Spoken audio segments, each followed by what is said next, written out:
Well, hello there, Tankers of the Blitz universe. I'm Flossie, and this is the Projet Murat. Guarantee I just butchered that name because I don't speak a word of French, so sorry not sorry, because that is how I'm going to call it for basically the whole video.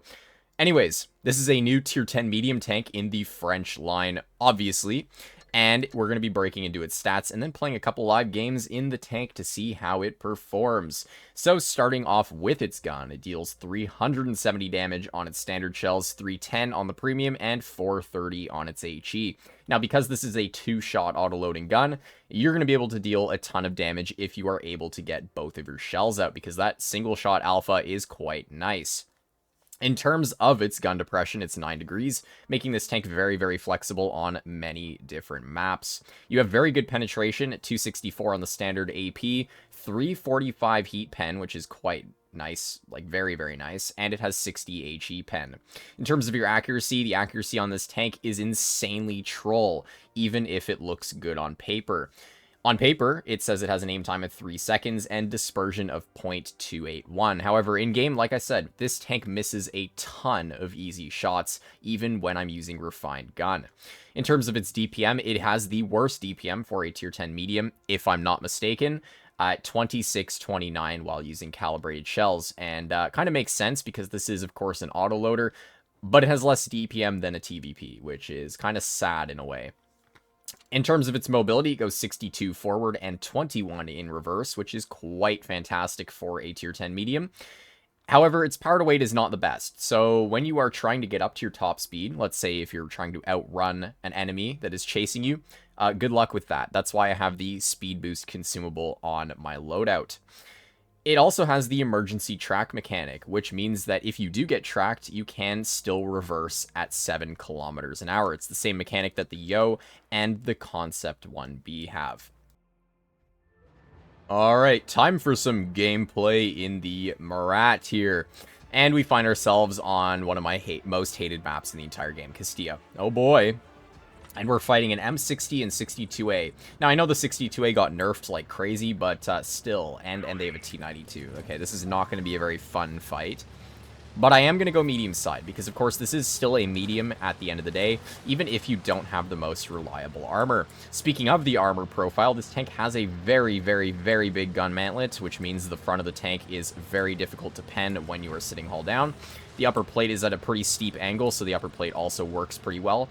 However, you can see here the lower plate is literally half the size of the tank, so a lot of people are going to be able to pen your lower plate, even when you think you are hiding it properly. You probably aren't.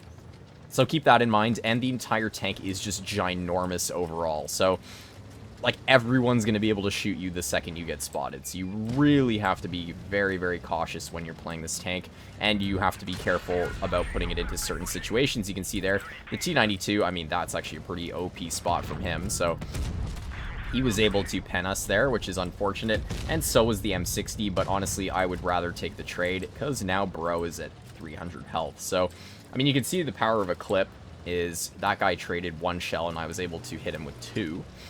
So, I mean, I'll take it, but now that I know that their T92 could still be back there, I do have to be very careful. So I'm going to try and track the 62 once, hit him twice there, and again, we traded 1 shell for 2. So again, the power of having a tank that's similar to the Brask is just the trading power of this vehicle. So far, I mean, we're doing well, but our team is just completely steamrolling theirs, so I'm not expecting to do the most damage this game. Hopefully we don't die to that T92, though. I'm going to try push up a little bit more aggressive here. But you can see, I'm kind of just keeping myself with my teammates here. In a tank like this, you never, ever want to be by yourself, because, of course, you don't have much DPM. So when you are on a clip reload, people will recognize that, and they will YOLO you, because a lot of tanks at tier 10, especially mediums, have more DPM than you. As I said, this tank has the lowest DPM of any tier 10 medium, and that really, really hurts you in a lot of situations. Ooh, we track the 183, and we're actually able to hit him twice. Bruh. Amazing stuff right there. You can see, again, having a good interclip on this tank. This tank actually has a pretty solid interclip, so it was allowing us to get those 2 shells into the 183. And that's another thing, in this sort of tank, when you have 2 shells, tracking players is super, super important to dealing tons of damage and getting all of your shells out that you can. If you track someone and then they use their repair kit, you can then track them again, and even maybe that helps your team out in the long run. So always try and do that there. Always try and track enemy players if you aren't in the habit of doing it already. And there is the Yags. Let's get one shell into him. So glad that he wasn't like looking at me when I did that. And here we have the Bosch. Let's get a nice heat shell. Again, the nice heat pen on this tank also really, really helps it in situations when you have to butter through people like the Foch. There we go. So, yeah, I'm not sure if he's shot. I doubt he has, but let's get another pen into his tank here. One. And that's it. I'm going to hold this last shell because I don't think I'm going to have the time to reload it before this guy gets nuked. And yeah, there he goes. He's already gotten nuked. And can I even pick up the kill or not? Yes. I picked up the second kill. And that's the first battle over with. Very, very solid indeed. And you can see kind of where the tank does well and where it doesn't do well. You can see I got bled out like crazy there because, of course, a tank like the T-92 had no trouble finding my tank and shooting at it. So there we go. 1,000 damage assisted and 3,700 dealt brings us to a first class in this first battle. So let's break on into the second one. And we find ourselves on Yamato Harbor. A very interesting map, and also a very interesting enemy lineup. That enemy lineup makes me think they are going to go medium side, simply because I can see they have a 50B, Batchat, IS-7, M60, Projet, T-54. All of their tanks have good enough mobility to where I would not be surprised if they all go medium side. So I'm going to ask for my team to help. I don't know if that's going to do anything, but I'm really hoping that my whole team also goes this way. Because if they do, then we have a very high chance of winning this battle if we get into the right positions. Which, honestly, I prefer this side of the map over the other one, because I like holding this spot right here. I think it's very, very solid, especially when you see players like that T-54E1 going into the opposite side of the map there. That spot I find is just worse overall. So, anyways, here's the M60. I kind of screwed up that shell, but anyways, I'm going to reload my clip now.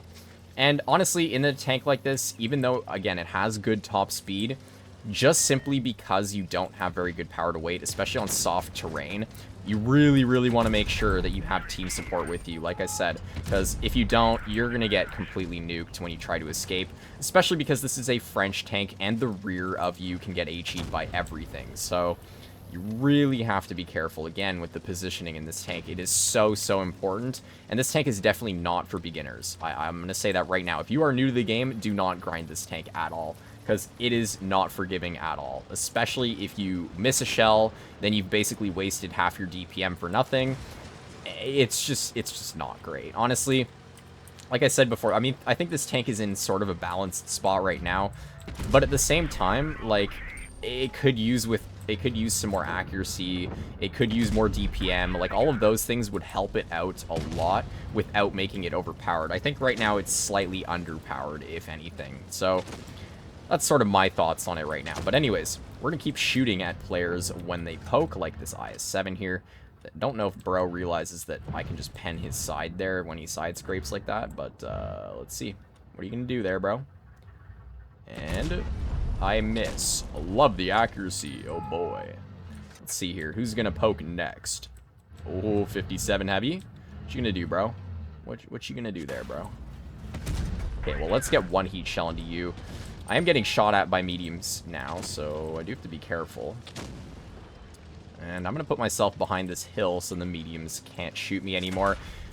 Oh my god, and they're in their TD spot too. Oh my god, bro.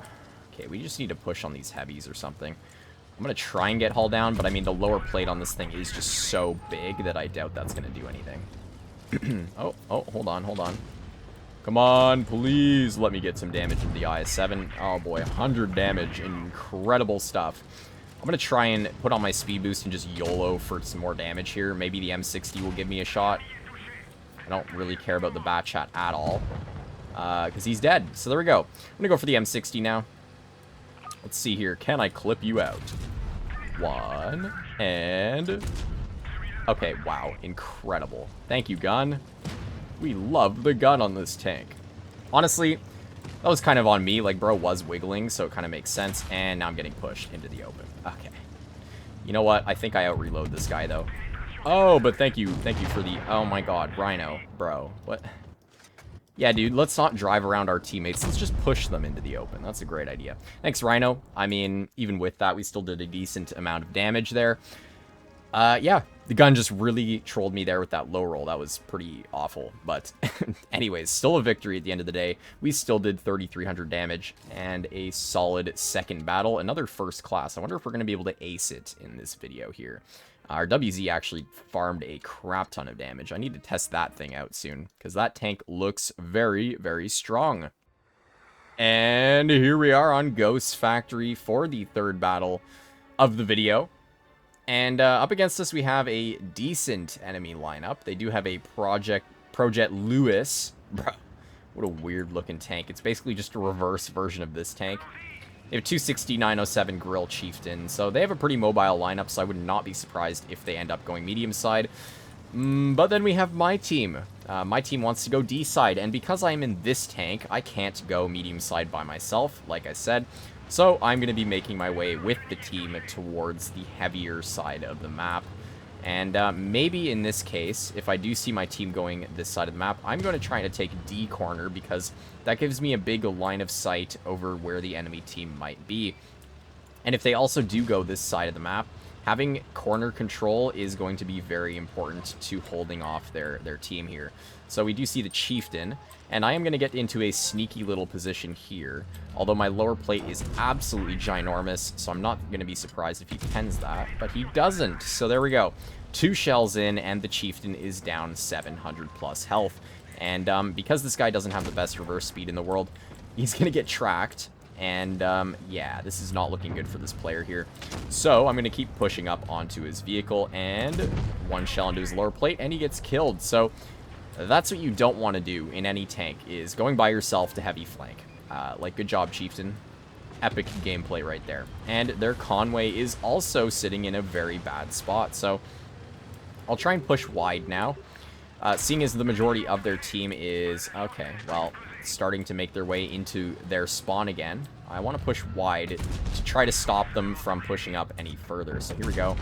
2 shells into the grill. Bro is not running Spall Liner. Incredible stuff. I literally said in my most recent grill video that, like, run Spall Liner, because that's what happens when you don't. Bro, dead. And the Conway is going to be next here. Let's see if I can get a couple of shells into him before he gets finished off. So it's 1. Wow, that did not go where I aimed it, but at least it penned.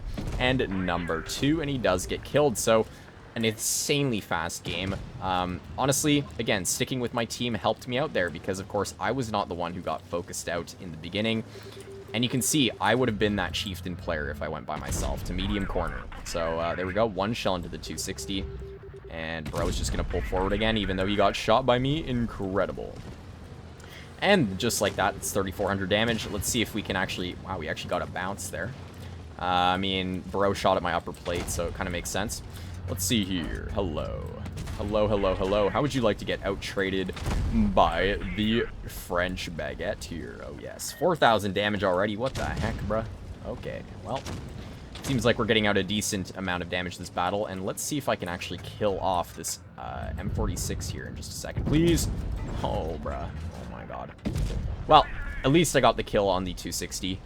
Unfortunately, the Yag Tiger had the reload on me, but still, 4,100 damage for the final battle of the video. And you can kind of see where my head's at when I'm positioning relative to where my team's going. I'm always trying to stick with my team. Hey, we aced it, actually. Yes, my goal of acing it this video has been achieved. There we go. But yeah, you can see, I'm positioning this tank with my team at all times. Wow, they didn't do much damage. And that's because, of course, you can't really support yourself when you are by yourself in many situations against other mediums with a lot more DPM than you. And yeah, that's the Projet Murat for you.